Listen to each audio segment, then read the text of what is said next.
L'objectif des plantages au parc André Chavannes est d'améliorer la qualité de vie pour tous les habitants du quartier autour du parc André Chavannes.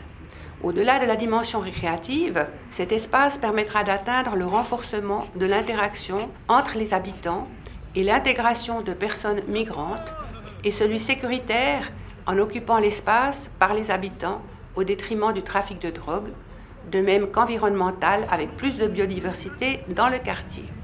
Les bénéficiaires seront les personnes résidant à proximité du parc André Chavannes.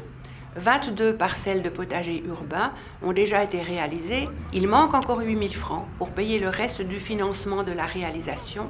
La Fédération des associations de quartier du Grand Saconnet s'investit aujourd'hui principalement dans la sécurisation du parc André Chavannes, situé sur le territoire de la ville de Genève et en bordure de la commune du Grand Saconnet.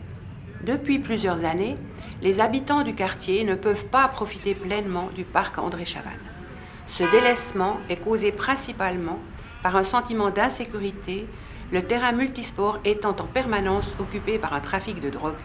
De ce fait, ce lieu ne constitue pas un espace favorisant la vie de quartier et la création de liens entre les habitants. Plus concrètement, ce sentiment d'insécurité empêche, par exemple, les enfants de venir se divertir et pose un problème en termes de mobilité pour les habitants du quartier.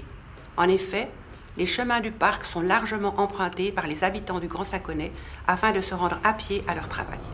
Parallèlement à cette problématique, 300 personnes résident au foyer pour requérants d'asile de Saconnet. La majorité d'entre elles vivent dans des contextes difficiles et souffrent fortement de leur déracinement, avec toutes les conséquences physiques et psychologiques qui en résultent. De plus, beaucoup n'ont pas l'autorisation de travailler ou peinent à trouver du travail. Les requérants d'asile vivent donc souvent de manière isolée et cette absence de relation est préjudiciable à leur intégration au sein du quartier et de la société qui les entoure. L'utilisation du jardinage afin de favoriser l'intégration de personnes migrantes est largement pratiquée en Suisse, ceci au travers de programmes spécifiques et gérés par des organisations spécialisées dans ce domaine.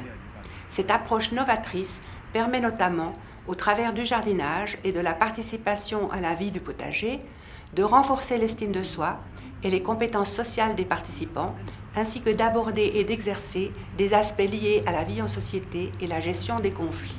Enfin, en plus de l'apport positif de cette activité pour les personnes migrantes, ce sera également le quartier dans son ensemble qui profitera d'une meilleure cohésion sociale. L'objectif étant d'inaugurer les potagers urbains du parc au printemps 2015 et tout de suite permettre à des personnes d'en bénéficier, notre demande d'aide au reste du financement est urgente.